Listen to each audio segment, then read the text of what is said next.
প্রিয় শিক্ষার্থী বন্ধুরা, কেমন আছো তোমরা?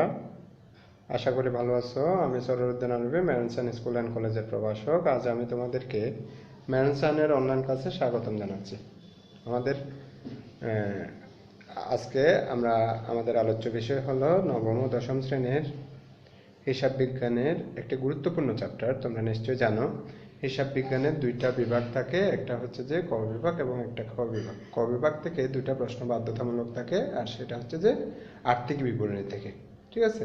তো এই জন্য আর্থিক বিবরণীটা খুবই গুরুত্বপূর্ণ। আর বাস্তব ক্ষেত্রে আমাদের ব্যবসা বাণিজ্যের ক্ষেত্রে মোট মুনাফা, নেট মুনাফা বা বিভিন্ন বিষয় জানার জন্য, সিদ্ধান্ত নেওয়ার জন্য আমাদের আর্থিক বিবরণ তৈরি করতে জানতে হবে। তো আজকে আমরা এই বিষয়টা নিয়ে পুঙ্খানুপুঙ্খ জানবো, এবং এটার মাধ্যমে তোমরা পরিপূর্ণ ভিডিওটা দেখলে তোমরা জানতে পারবে কিভাবে আর্থিক বিবরণী তৈরি করা হয়। হ্যাঁ, আমি চার্ট সহ এবং একটা সৃজনশীল প্রশ্ন সহ দেখিয়েছি। তোমরা যদি এই চ্যাপ্টারটা, এই ভিডিওটা পুরোপুরি দেখো, তাহলে তোমাদের কাছে এটা আয়ত্তে চলে আসবে। ঠিক আছে?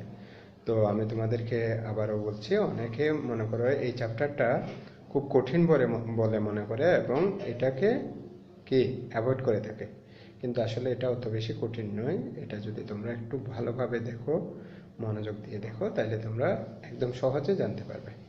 তো আমি তোমাদেরকে প্রথমেই এই চ্যানেলটা যারা নতুন দেখতেছো তাদের জন্য এই চ্যানেলটা সাবস্ক্রাইব করার পরামর্শ দিচ্ছি, আর যারা আগে সাবস্ক্রাইব করেছো তাদেরকে ধন্যবাদ। ঠিক আছে? আমি তোমাদেরকে স্ক্রিন রেকর্ডিংয়ের মাধ্যমে ভালোভাবে বুঝতে পারার মতো একটা ভিডিও তৈরি করেছি। এটা দেখলে তোমরা পরিপূর্ণভাবে জানতে পারবে। ঠিক আছে? তো আমরা চলে যাচ্ছি স্ক্রিনে তোমাদেরকে এটা পুঙ্খানুপুঙ্খভাবে বুঝিয়ে দিচ্ছি।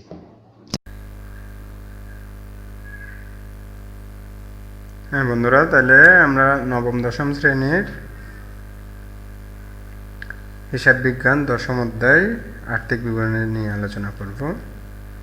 সবাইকে শুভেচ্ছা জানিয়ে আমি শুরু করছি এসইউএ অর্থাৎ শরওয়ার উদ্দিন আরবি। তো এই অধ্যায় থেকে আমরা কয়েকটি বিষয় জানতে পারবো। কি বিষয় জানতে পারবো সেটা আমরা লিখেছি। আর্থিক বিবরণের সংজ্ঞা বলতে পারবে, আর্থিক বিবরণের ধাপসমূহ বলতে পারবে, বিশদ আয় বিবরণী, আর্থিক অবস্থার বিবরণী, মালিকানা সত্ত্ব বিবরণী তৈরি করতে পারবে, মোট মুনাফা, পরিচালন মুনাফা এবং নেট মুনাফা নির্ণয় করতে পারবে। আচ্ছা, এখানে আমাদের যে বিষয়গুলো জানা থাকতে হবে, তাহলে এগুলো আমরা লিখেছি, জেনে রাখা ভালো। আর্থিক বিবরণী কাকে বলে? এটা প্রতিষ্ঠানের সারা বছরের আর্থিক ফলাফল এবং আর্থিক অবস্থার জানার জন্য হিসাবকাল শেষে যেসব বিবরণী প্রস্তুত করা হয় সেসব বিবরণীকে কি বলা হয়? আর্থিক বিবরণী বলা হয়। আর্থিক বিবরণী প্রস্তুতের ক্ষেত্রে কোন কোন ধরনের বিবরণী প্রস্তুত করা হয়? তাহলে আমরা লিখেছি, আর্থিক বিবরণী প্রস্তুতের ক্ষেত্রে সাধারণত 5 ধরনের বিবরণী প্রস্তুত করা হয়, যথা বিশদ আয় বিবরণী, মালিকানা সত্ত্বে পরিবর্তন বিবরণী, আর্থিক অবস্থার বিবরণী, নগদ প্রবাহ বিবরণী এবং প্রয়োজনীয় নোটসমূহ। তো তোমরা প্রথমে নবম দশম শ্রেণীতে এই 3টা বিবরণী সম্পর্কে জানতে পারবে, কারণ তোমাদের পরবর্তী ক্লাসে গেলে এই 2টা বিবরণী সম্পর্কে আলোচনা করা হবে। ঠিক আছে? তো আমরা দেখব বিশদ আয় বিবরণীটা আজকে একটু পুরোপুরি জানবো। বিশদ আয় বিবরণী কি? বিশদ আয় বিবরণীতে প্রতিষ্ঠানের সকল মুনাফা জাতীয় আয় ও ব্যয়গুলো লিপিবদ্ধ করা হয়। বিশদ আয় বিবরণের প্রধানত 2 প্রকার। কি? একটা হচ্ছে যে একধাপ বিশিষ্ট আয় বিবরণী, আর একটা হচ্ছে যে বহুধাপ বিশিষ্ট আয় বিবরণী। একধাপ বিশিষ্টটা কাদের জন্য? সাধারণত সেবা প্রদানকারী প্রতিষ্ঠানগুলো, যেমন ধরো একটা ডাক্তারের চেম্বার বা একটা উকিলের চেম্বার, হ্যাঁ, আইনজীবীর চেম্বার। তাহলে এগুলো হচ্ছে যে সেবা প্রদানের মাধ্যমে মুনাফা অর্জন করে। তাহলে এদের ক্ষেত্রে কি একধাপ বিশিষ্ট আয় বিবরণীটা করবে। আর বহুধাপ বিশিষ্ট আয় বিবরণী হচ্ছে যে সাধারণত যারা পণ্য ক্রয় বিক্রয় করে, অর্থাৎ বাণিজ্যিক প্রতিষ্ঠানগুলো, এগুলোর জন্য বহুধাপ বিশিষ্ট আয় বিবরণীটা করতে হবে। আচ্ছা, আমরা একটা একধাপ বিশিষ্ট আয় বিবরণীর নমুনা তৈরি করেছি। এটা কাল্পনিক টাকার অঙ্ক দিয়ে করেছি। তোমরা পরবর্তীতে সৃজনশীল প্রশ্ন দেখলে ওটা তোমরা জানতে পারবে। হ্যাঁ, আচ্ছা, এখানে লিখেছে আলম ট্রেডার্সের বিশদ আয় বিবরণী একধাপ বিশিষ্ট, এবং সাধারণত এটা বছরের শেষে হয়, এই জন্য তোমার 31 ডিসেম্বর 2017 সমাপ্ত বছরের। এখানে 4টা কলাম হবে, একটা বিবরণ আর 3টা টাকার কলাম। তাহলে আমরা এখানে 2টা ধাপ, একটা হচ্ছে যে প্রথমে আয় সমূহ, তারপর ব্যয় সমূহ। আয়ের মধ্যে সাধারণত সেবা আয়টাই হচ্ছে যে প্রধান। সেবা আয়ের সাথে অনাদায়ী থাকলে এটা যোগ করতে হবে, যদি অগ্রিম থাকে এটা বিয়োগ করতে হবে। আমরা এখানে অনাদায়ী ধরেছি 5,000, তাহলে মোট সেবা আয় হচ্ছে যে 1,05,000। এটার সাথে বিনিয়োগের সুদ বা অন্যান্য সুদ থাকলে এটা আয়, এটা যোগ করতে হবে।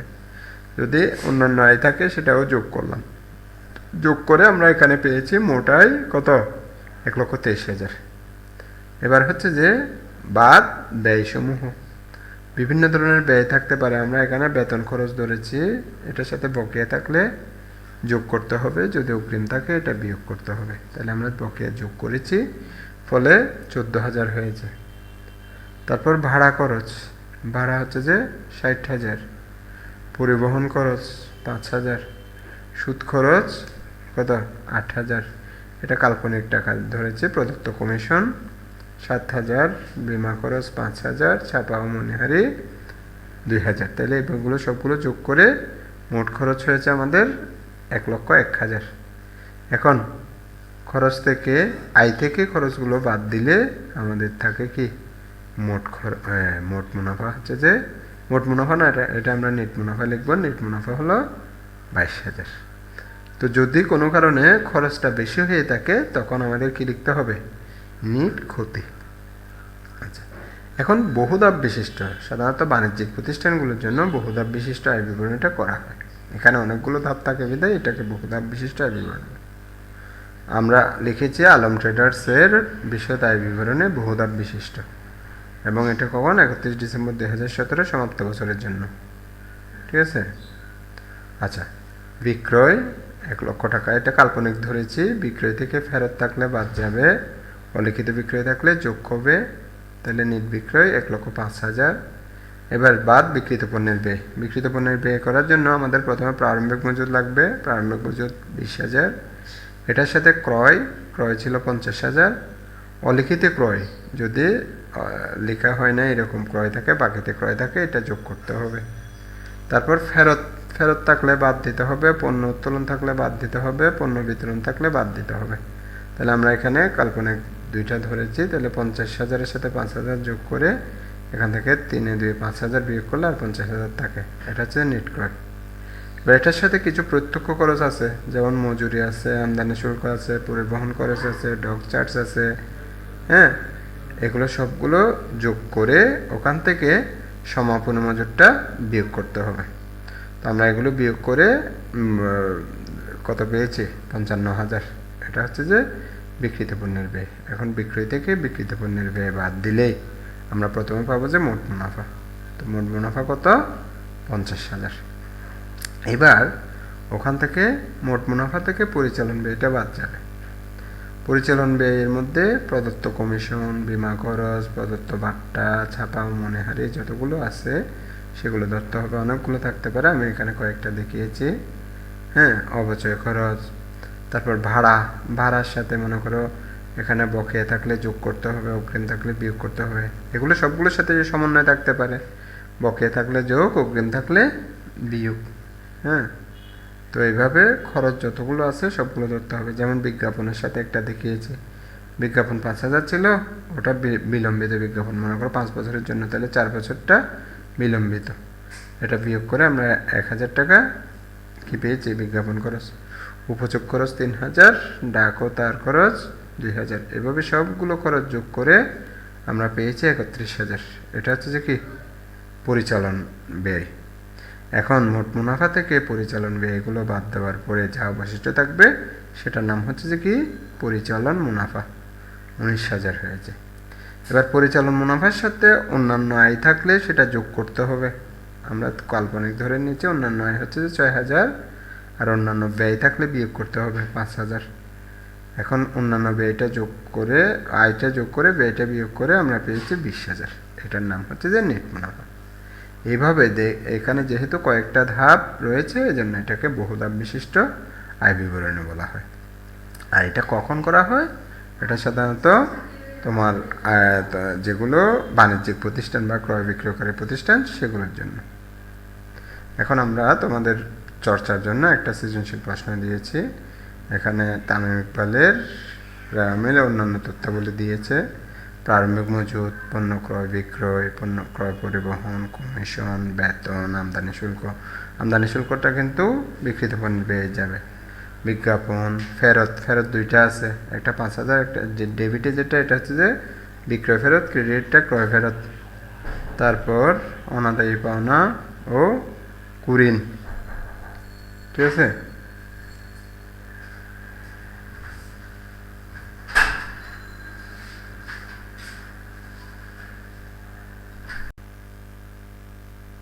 হ্যাঁ, কুরিন, অনাদায়ী পাওনা ও কুরিন, এটা হচ্ছে যে আমাদের একটা খরচ। তাহলে এখানে ডেবিটে যেটা আছে এটা হচ্ছে অনাদায়ী পাওনা, আর কুরিন সঞ্চিত এটা যোগ হবে আর এটা বিয়োগ হবে, ঠিক আছে। ইজারা সম্পত্তির 5 বছরের জন্য বলেছে, তাহলে 5 বছর থেকে 1 বছরটা কি করতে হবে, বিয়োগ করতে, 1 বছরটা বিয়োগ করার পরে আর সম্পত্তি হিসেবে থাকবে কত, 4 বছরের। তো 1 বছরেরটা বিশদ আয় বিবরণীতে আসবে, বাকিগুলো আর্থিক অবস্থার বিবরণীতে যাবে। 10% বিনিয়োগ বলেছে, তাহলে এখানে বিনিয়োগের উপর সুদ ধরতে হবে। আচ্ছা, বিনিয়োগের উপর কিভাবে সুদ ধরতে হবে, 10% ধরার পরে এটা যেহেতু 1/3/2014 নিয়েছে, তাহলে এটা হচ্ছে যে 10 মাসের সুদ ধরতে হবে। যে সুদটা আসছে সেটাকে 12 দিয়ে ভাগ করতে হবে, 10 দিয়ে গুণ করতে হবে। দেনাদার ও পাওনাদার, এটা হচ্ছে যে সম্পদ, এটা হচ্ছে যে দায়। আচ্ছা, এবার আমাদের কিছু সমন্বয় দিয়েছে। সমন্বয়ের মধ্যে আমরা দেখব সমন্বয়গুলো কি কি। হ্যাঁ, আমাদের এখানে সমন্বয় রয়েছে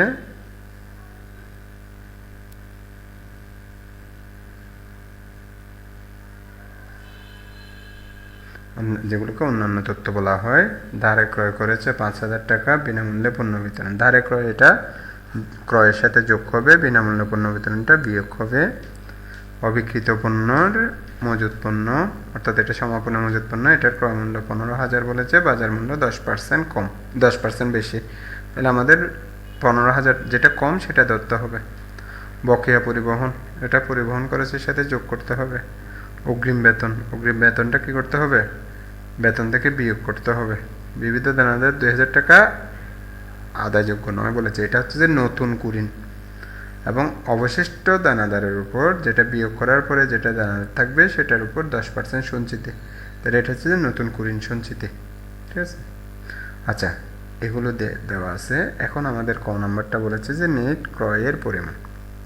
নেট ক্রয় হলে তোমরা বুঝতে পারতেছো, ক্রয়ের সাথে ফেরত বাট্টা থাকলে বাট্টা বাদ যাবে, এখানে ধারে ক্রয়টা যোগ হবে, বিনামূল্যে পণ্য বিতরণটা বিয়োগ হবে। এটা তোমাদেরকে বুঝিয়ে দিচ্ছি, তোমরা করে ফেলবা, আশা করি পারবে।